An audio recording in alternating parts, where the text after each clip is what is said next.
For worshiping with us at home today. We gathered here at a beautiful day. It was raining literally 15 minutes ago, and it's a little windy, so if the sound on the recording is a little windy, if I sound a little windy, that's actually accurate. So let's worship together. This is the place, and this is the time.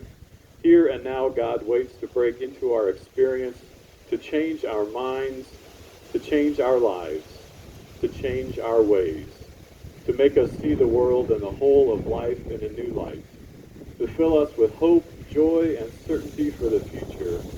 This is the place, as are all places.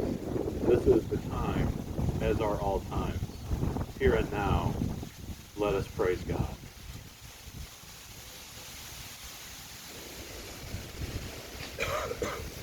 Excuse me.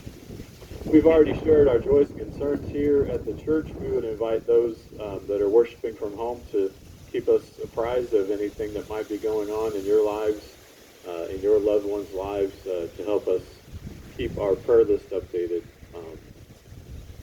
We invite you to that. We're going to move into a time of prayer. A responsive prayer for those of you over there. When I say the words, "We give you thanks, O Lord," you respond with, "and praise your holy name." So let's try that out. We give you thanks, O Lord, and praise your holy name. And praise your holy name. You got it? Okay, so we'll do this prayer, and then we'll do the Lord's Prayer. Let us give thanks for all God's goodness to us, for creating the world and for preserving it until now. We give you thanks, O Lord, and praise your holy name. For the regular return of day and night and of the seasons, we give you thanks, O Lord, and praise your holy name. For the wonder of nature and the beauty of the earth, we give you thanks, O Lord, and praise your holy name. For our memory, which enables us to build on the experiences of the past, we give you thanks, O Lord, and praise your holy name. For our imagination, which admits us to a wider world than we could otherwise know, we give you thanks, O Lord, and praise your holy name.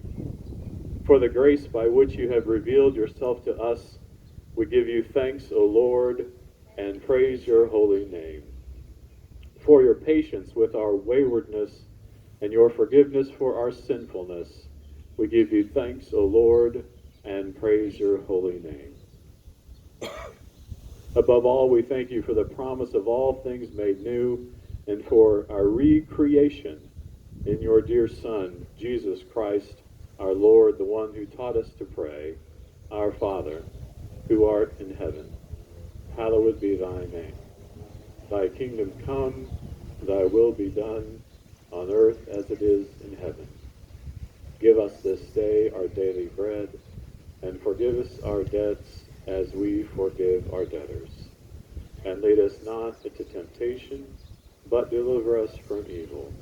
For thine is the kingdom, and the power, and the glory forever. Amen.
Yeah, thanks.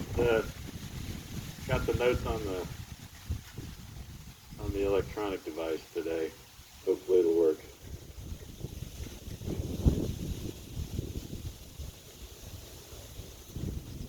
And of course it is not.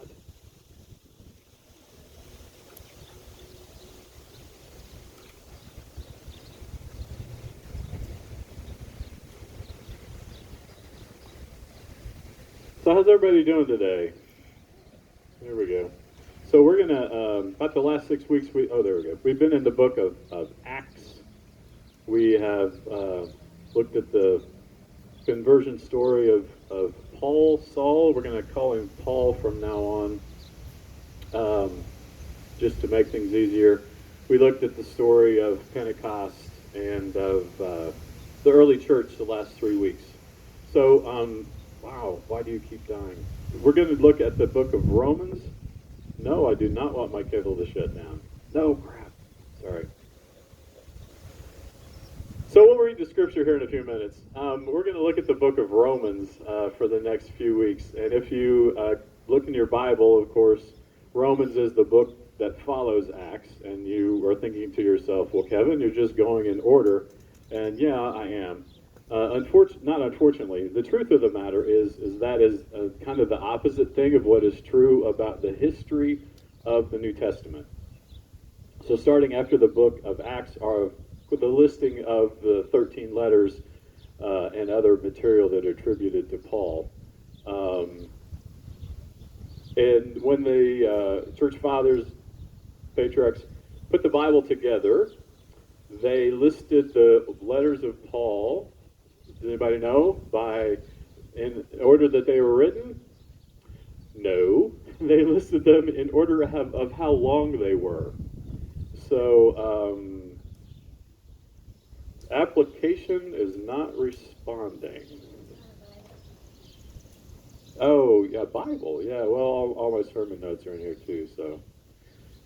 Yeah, Bible would be good. So, it's updating.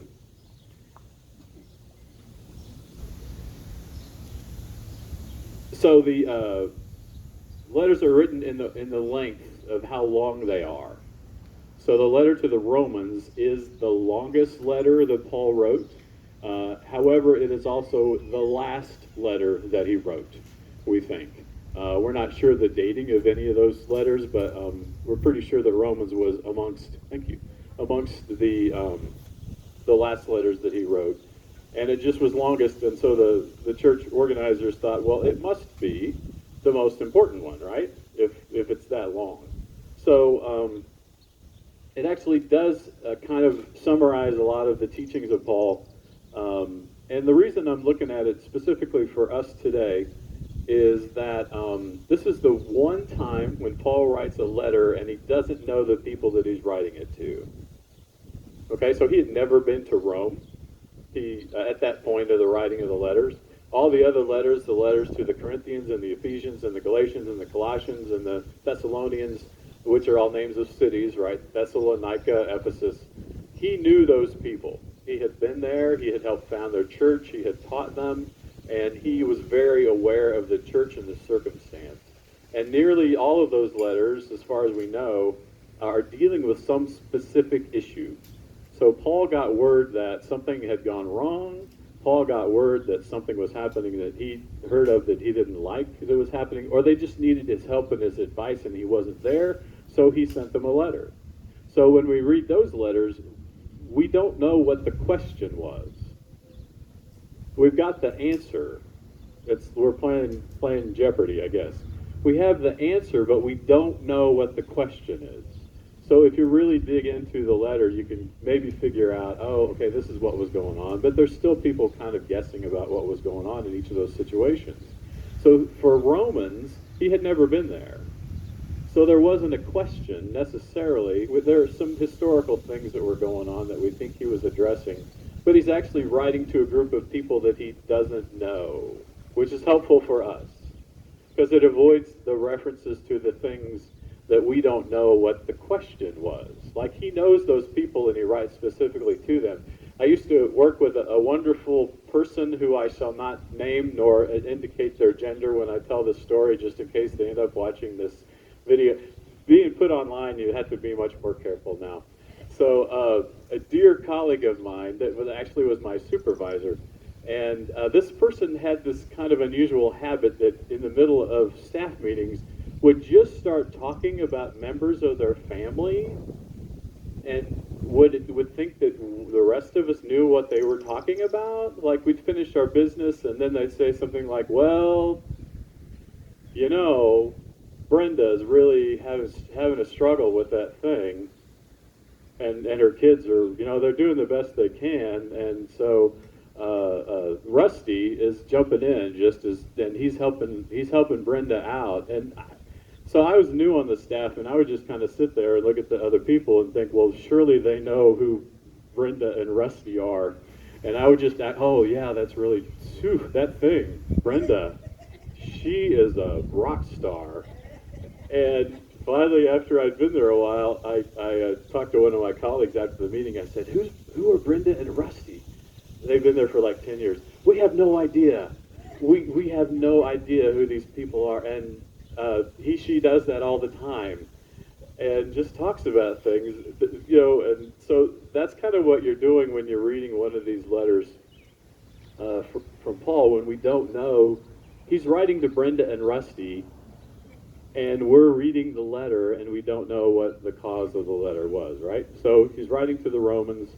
My thing is not going to work, so we'll see how much of my sermon I can remember. We get to go home early. So we are in Romans chapter, that's Corinthians.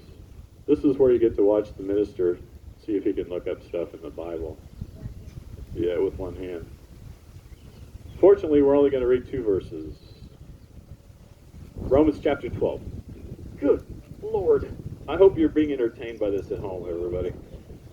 And here. Romans chapter 12. I appeal to you, therefore, brothers and sisters, by the mercies of God, to present your bodies as a living sacrifice, holy and acceptable to God, which is your spiritual worship. Here's the verse for today. Do not be conformed to this world, but be transformed by the renewing of your minds, so that you may discern what is the will of God, what is good and acceptable and perfect. I'll read it again so we both can remember, since I won't be able to look back. Do not be conformed to this world, but be transformed by the renewing of your minds, so that you may discern what is the will of God, what is good and acceptable and perfect. So we're in chapter 12. Kevin, you're just starting the book of Romans. Why do you jump to chapter 12? I will tell you. So Paul is a very well-educated citizen of the Roman Empire. He has both a Hebrew Jewish name, Saul. He has a Roman Greek name, Paul. He's from Tarsus. He's not from Jerusalem, where the other people lived. We think that he probably got a very traditional Greek Roman education as a child, but he's born of Jewish parents. So he has this really interesting experience of being both Jewish and knowing Hebrew and probably speaking Aramaic and learning about the Jewish faith, but he's also a citizen of the Greek-Roman world. So the trick question always is, who came first, Jesus or Aristotle, Plato, and Socrates? The answer is Aristotle, Plato, and Socrates.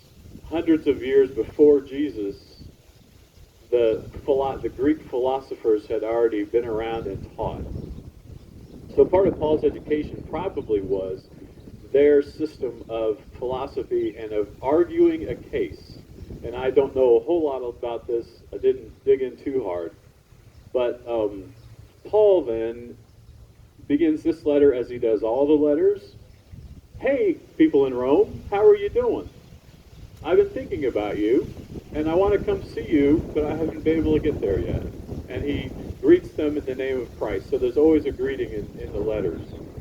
And then in this book, for the first 11 chapters, he lays out his argument, his reasons that he is a Christian, that he is a follower of Christ, and that they should be a follower of Christ. Now, this stuff is really thick and really intellectual and deep and difficult to read, honestly. I have literally 111 graduate school credit hours in seminary, right? I've gone to school forever. About 2 sentences of that, and my head hurts.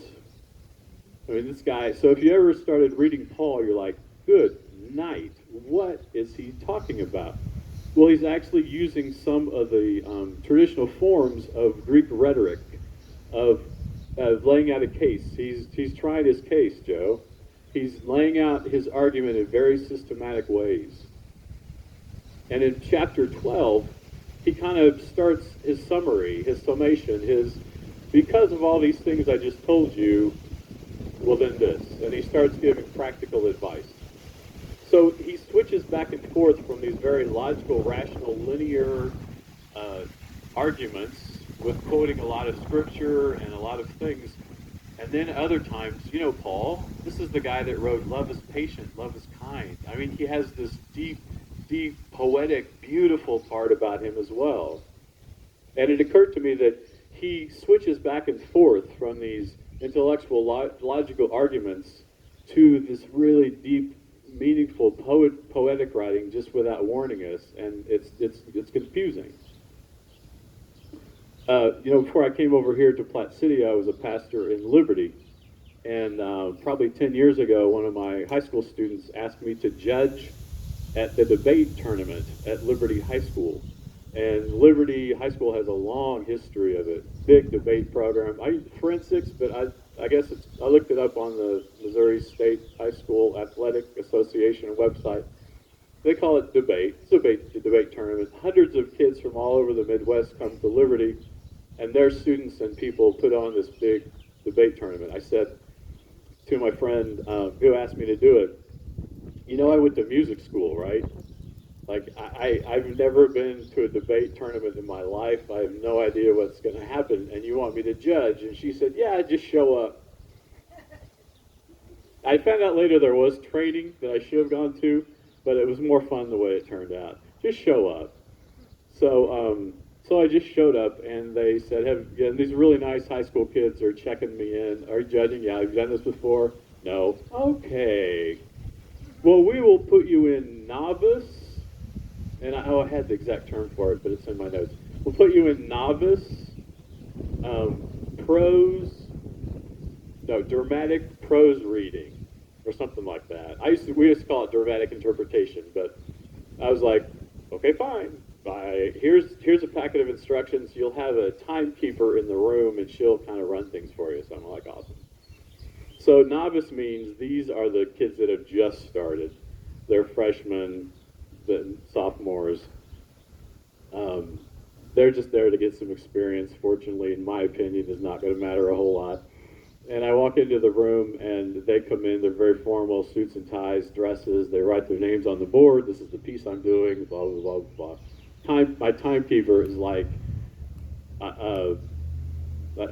very organized, very strict with, and she's just telling me what to do, and I'm like, fine, this works. So they get up one at a time and open their folders, their black folders, the wind is not blowing, and they read a piece of poetry, or they read a story. And one young man was about halfway through The Raven, Edgar Allan Poe, and he stopped, and he had this very dramatic, intense look on his face, and I thought, oh, he's really getting into this. And he said, excuse me, can I go to the bathroom? And I was like, sure. I didn't know. No, you must finish The Raven. And so we let him go, and he wasn't feeling very well. So nervous. Anyway, so they do their thing, and I rate them, and I go back several other years, and it's either these humorous interpretations or poetry, just storytelling, right? So I figure I've got this. I keep going back year after year, and actually a friend of mine's son was in the program later, and they kept inviting me to come back. So I go in one year, and they're like, all right, Mr. Kelly, we're going to put you in Lincoln Douglas debate. And I'm like, no, no, no, I want the humorous interpretation stories because I know how that works. And they're like, well, no, have you ever done? No, I have no idea what that is. So they send me to Lincoln Douglas debate, and correct me, debate people. But here is the thing where they're debating their point. And they're just given a topic, and they stand up one at a time. It's not a debate where they go back and forth. They stand up one at a time, and one's for and one's against, and they just tell me their logical, rational reasons for whatever's happening. Totally different experience, right? It's not an emotional thing to hear a humorous or dramatic interpretation, to hear a poem about love, Shakespeare love poems, and these kids just pouring out their hearts. It's Lincoln Douglas debate. And one day I went, and they actually started me in one room, go listen to humorous interpretation, now go to Lincoln. It's this jarring experience of people speaking to my heart and people speaking to my head. So long story to say, that's what's happening in Paul's writing. That's what's happening in the Bible. Most of the Bible up to this point is storytelling, is poetry, is prose, is things that is meant to speak to your heart and your head as well, but the main emphasis is how it affects you. And all of a sudden, Paul is just cranking out this logic. And then you turn the page, and in our Bibles, at least, we get the chapter headings, which weren't there back then, right? So up for 11 chapters, but he's been laying out this logical argument, and then he says all of a sudden, so. He says, so, because of all that stuff I said before, do not be conformed to this world, but be transformed by the renewing of your mind, he says. Do not conform to this world. So the Greek is kind of vague there. I looked up about 12 different translations, and some of them say, do not be conformed, as if the world was acting upon you. And some of them say, do not conform, as if I am the one responsible. So there's a topic for lunch today. Are we conformed to this world? Does it act upon us, or do we conform to the world? He says, be transformed, be changed by the renewing of your mind. And having laid out this logical argument, you can see how that would be important to him. So that's the thing I want to focus on just for a couple of minutes here, the renewing of the mind. There's a book called Younger Next Year. Don't have the author's handy. I was introduced to it about 5 years ago, I think. It's about how the human body, listen to this, every cell in the human body is designed to renew itself. Every cell except your skin. And that's going to get saggy and wrinkly no matter what we do. But everything else in your body has the ability to renew itself, to become as new. And the scientists think that lasts up to at about 120 years, right? Well, who are the oldest people in the world? They usually live to be like 117. What does it say in Genesis? People's lives will be capped at 100, that's what it says, 120 years. So they knew even back then. So in order to do this, in order to allow the cells in our body to completely regenerate themselves, we have to be physically active. So this goes back to research. They've looked at the body, they looked at hunter-gatherer societies that still exist in the world today. And if you're able to do about 40 minutes of moderate exercise, and it gets more moderate the older you get, right?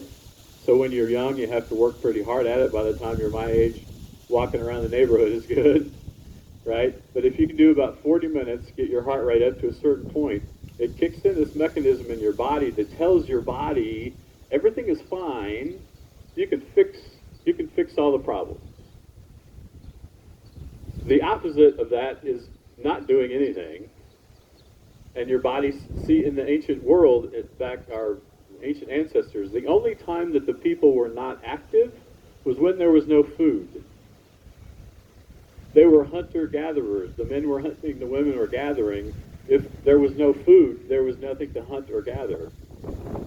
So when you're not active, your body says, no food, we're all going to die. Hang out in the hut. Right? So this activity, a symbol tells your body to keep regenerating these new things. Now, does that work for the brain too? Not in exactly the same way, but in similar ways it says that the emotional and effects of this chemical process in your body is healthy for your emotions and for your mind, to keep your mind, what are all those to do, play puzzles and do Sudoku or whatever, right, to keep your mind strong. So how do you renew your mind? Well, one of the ways is to keep it active,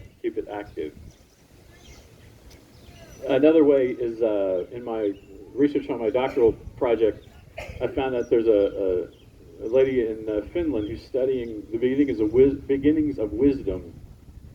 And she has found that the more experiences that you have, the more things that you learn about, the more places you go and see, the more times that you see things that don't fit together, like opposing views that are both true and right, when you have to figure out what is the hard answer to a question, the more times that happens to you, the more comfortable you become with this type of thinking that is the beginnings of wisdom. So like the physical body, the more you use your brain, the more things you do with your mind, the more it will learn and the more it will be capable of. If you just feed the same stuff into your brain your whole life, then it just stays there. The more different, does that make sense? The more different things you put into it, the more it adapts and grows and becomes new. And the third thing I looked up this morning is that the scientists know from physical tests that if you meditate, it physically rewires your brain. Physically changes things in you for the good. For the better. I had a list of 14 things this morning in the machine that doesn't work right now that I was going to read you, and you're like, thank God, 14 things, we'd be here till noon. But emotional health, less stress, you're able to think faster, you're able to learn faster, you react to things quicker, but you respond, you don't react. Difference? You learn to respond to something by actually thinking about it. You don't react, because that's the part of the brain that we're trying to get rid of, is the part that reacts without us having a chance to give it any advice. Respond to things, not react. So Paul doesn't tell us how to renew our minds. So there are some suggestions. Be active, as physically active as you can. Stimulate your mind. Keep feeding it things so that it continues to grow and expand its ability to work. And then the exact opposite of that is to take time when you're just relaxing and not filling it with stuff. Isn't that weird? How adding stuff helps, and the time when you're just quiet and meditating helps as well. Our minds are amazing things. Be transformed, not to this world, but to the world that God hopes for us. Thanks be to God. I think I have the rest of this stuff on actual paper. So, hey, there's 14 amazing benefits of meditation. No, I won't read them. I'm sorry. I forgot I had them in there. So we, again, thank you so much for financial support of the church. We did put a special emphasis this week in the material we sent out earlier, Bunny, on harvesters. I think I mentioned it last week. They're doing a matching thing, so if you are interested in helping food shortages in the city, Harvesters is a great place to do that. And then your support of the church is greatly appreciated. I keep forgetting to mention it, but there's an offering plate up here when we come up for communion. Those at home, we invite you to find your own communion supplies. We're going to come up again, as we have in the last few weeks. Come up with your household units. Just kind of maintain some distance between the other folks. The bread and juice are all individually packaged, and then we'll move this stuff out here in a minute. Just step away from the table, allow people in, and then drop your trash in the trash can. While they were eating, Jesus took bread, blessed it, broke it, and gave it to the disciples and said, "Take and eat, this is my body." He took a cup, gave thanks, and gave it to them, saying, "Drink from this, all of you. This is my blood of the covenant, which is poured out for many, so that their sins may be forgiven."